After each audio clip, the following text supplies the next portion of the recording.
Hi, my name is Lenny, and I'm going to be doing something called Lenny's Reviews. Pretty much what we're going to be talking about here in these videos, depending on how long I do them. Mostly going to be doing book reviews. I might do a few movie reviews upon request, but majority of the time there's going to be book reviews. The first book I'm going to be talking about is, to me, a bit biased, but I'm going to prove my case to you guys today, is a series called The Wheel of Time, which to me is the best fantasy series out there. Better than Lord of the Rings and C.S. Lewis. Though don't get me wrong, I'm still a fan of Lord of the Rings and C.S. Lewis. They'll always have a special place in my heart. But to me, The Wheel of Time has something that those books don't. It's completed what those books started to do. The first book is called, in the series, is called Eye of the World. As you can tell, it's a huge book. Hardback, I think it has over 600 pages. And this is just book one of the series. So, I will tell you right now, before I waste any more of your time, if you don't like long books, if you don't like big series, just go ahead and click the X and close me, because you probably won't like this, because it's really big series to handle. A lot of characters. I think it's been recorded. Brandon Sanderson. He was now the author that is finishing The Wheel of Time. Yeah, Robert Jordan, the original creator of the series, he died. I mean, that's how long and big the series is. His life couldn't, he couldn't complete it. No, he didn't die of old age. But some people actually believe that he did die of old age because the series was too big and he was able to complete it. But that's just rumor. But no, the new guy, Brandon Sanderson, has been quoted that there are over 2,000 characters in notes. That's main characters, minor characters, side characters, and stuff like that. So, I mean, it's a huge book series. Okay, so I'm going to talk to you guys about the magic system in this universe. The magic system, to me, and if anyone that's familiar with fantasy or an expert in fantasy, it's probably the most important thing in a fantasy series. I would say it's probably just as important as the evil thing, which I'll also get to. If you don't have a good magic system in your fantasy world, it's just going to collapse. Harry Potter, with the wands, and all that nonsense with the wizard's hat. Harry Potter never really explains where its magic has come from. Now, correct me if I'm wrong. I've only read the first 3 or 4 Harry Potter books. They never really explain where the magic comes from. And that always bothered me, and, a few of my friends and anyone, I talk to that has any sense, it bothers them as well. I mean, I'm not trying to bash Harry Potter. It's a pretty good story if you're 12. But for most young adults and stuff like that, I just don't understand what the whole hype is about. And I really don't understand why they made it into movies. But enough of me bashing Harry Potter. Maybe I'll make a video one day and really tear into it. But today I'm talking about Eye of the World. In the Wheel of Time universe, it's basically, in the title, The Wheel of Time, there is a wheel. You can't really see or interact with it, but just everyone in that universe knows it's there. I guess it's kind of like outside their plane of existence. The creator made the wheel. Yes, there is a creator. That seems to be an occurring theme. There's always a creator, there's always a god, and he makes the world, and, he sets everything up, and then he just leaves. And, oh, wait, before I go, I forgot to tell you guys.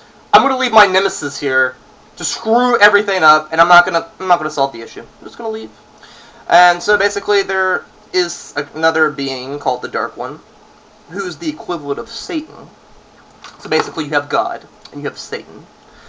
But before he goes, he does mankind a favor. He basically traps the Dark One in a prison, seals him up so he can't influence mankind, can't mess with us. Great. Thank you, Creator. So he leaves. No one knows where the creator is. He's gone. And basically, the Dark One is imprisoned. Now back to the wheel. The wheel has 7 spokes on it in the Wheel of Time. And each spoke represents an age. So, for example, put it in terms you might be able to understand, from, let's say, the year 1800 to the year 2000, 200-year period, that represents one stoke on the wheel. And once it hits the year 2000, a big major event will occur or something will happen, and basically it will, basically signal a new age is beginning. Problem is with the wheel, and I guess it's not really a problem for the reader, but I guess if you think about it, it's kind of a problem for that universe and anyone that lives there. Time is not linear. So basically, it's going to keep going around and around and around, and basically the characters and everyone is technically doomed to repeat history. Reincarnation is in this book. Basically, you could have had a past life in a different age, like 3,000 or 4,000 years ago. Of course, you won't remember it. But later in the series, they do kind of briefly talk about it. And which I will also elaborate more in The Great Hunt. Pretty much now back to the magic system. What drives this wheel? What makes it, wheel has to turn, whether it be a water wheel with water or whatever. Well, basically what powers the wheel to make it turn is something called the one power. You have Sidene, which is what the men use, and Sidar, which is what the women use. Basically it's the one power split into two halves. And basically if you're a man or a woman and you can tap into this energy, you're called an Aes Sedai. No, you're not a wizard. No, you're not a sorcerer. Robert Jordan actually did give his own name. It's called an Aes Sedai. I had a lot of difficulty for actually pronouncing the name, which comes to my other point. In these books, in every book, they have something called the glossary, which basically has definitions of characters, places, and also has all the pronunciations and stuff. I have a friend who likes the series as well, and he always mispronounces these words, and it's really funny. I'll be like, no, that's not how you do it. It's not how you do it. You pronounce it this way. And he's like, no, I pronounce it this way. So I can't really, and then I could just pull up the glossary and show him. But he's so stubborn, he just doesn't listen to me anyway. So basically, that's the magic system with male and female. Sidene, Sidar. They have 5 elements. They have earth, water, wind, spirit, and I think I already said earth. But it's basically the 5 elements. Basically, with these elements, they can combine them. Pick and choose. Say if I want to mix air and fire together. I might be able to create like a wall of fire and hurl it at my foe.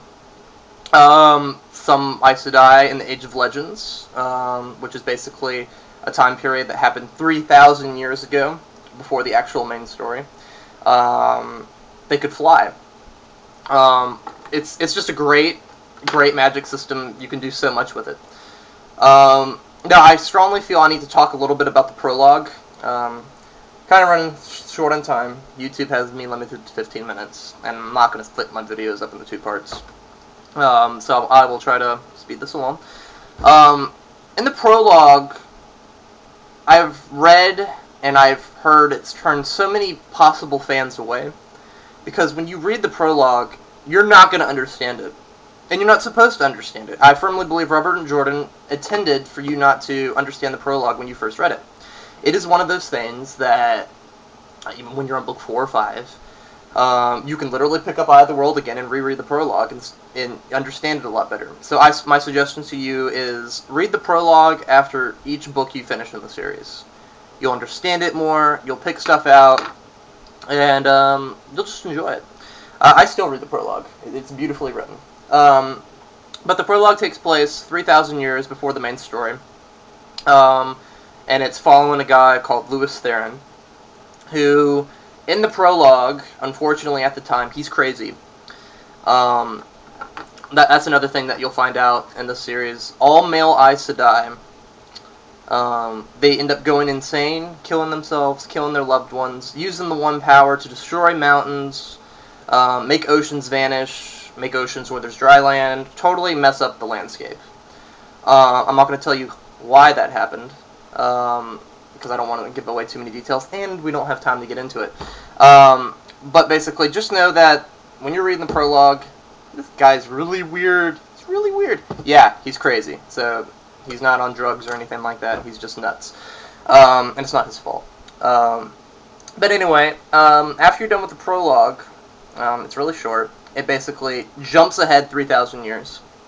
And basically, at the beginning of the book, you'll notice a lot of similar patterns that you've seen before. It's going to heavily resemble Lord of the Rings. At the beginning of the Fellowship of the Rings, you know, it has the Shire and all that. Well, the Shire, it's not called the Shire, it's called the Two Rivers. But Robert Jordan has been stated that he got a lot of his heavily influence from Tolkien, especially about the Shire. So the first 10 chapters, they're a bit, well, no, they're not that bad, but they're still kind of slow, and it's going to heavily resemble beginning of Lord of the Rings. And it kind of has like a Gandalf figure, except she's shorter and she's a lot more hot. But don't stop reading, because it's really going to pick up after the 7th or 8th chapter. And basically, it's really going to, I guess, you imagine like a railroad track. It's on the same track as Lord of the Rings, and it's just going to branch off and just take off. And you're going to be like, yeah. So that's basically what happened to me when I was like, oh my gosh, this story is amazing. So, you're really going to enjoy it. It's a bit, besides, it being kind of similar to Lord of the Rings, it's kind of slow in the beginning of the series. Well, in the beginning of the first book. Simply because it's doing a lot of plot building. It's introducing characters. Robert Jordan, as you can tell when you're reading this book, if you read a lot or write a lot, if you're an expert in literature in general, you can tell that the author is really laying the foundation for a huge story. So it might come across as a bit slow, but just suck your thumb, sit there, and read it, because it's worth the wait. I don't even know. See, I can't even talk. I mean, that's how awesome this book is. It's worth the wait. I can't even explain it any better way. I think I went over everything about this book. Just leave your comments, questions, anything you possibly have. I do kind of consider myself a Wheel of Time guru. I have read the whole series 4 times, all the way through.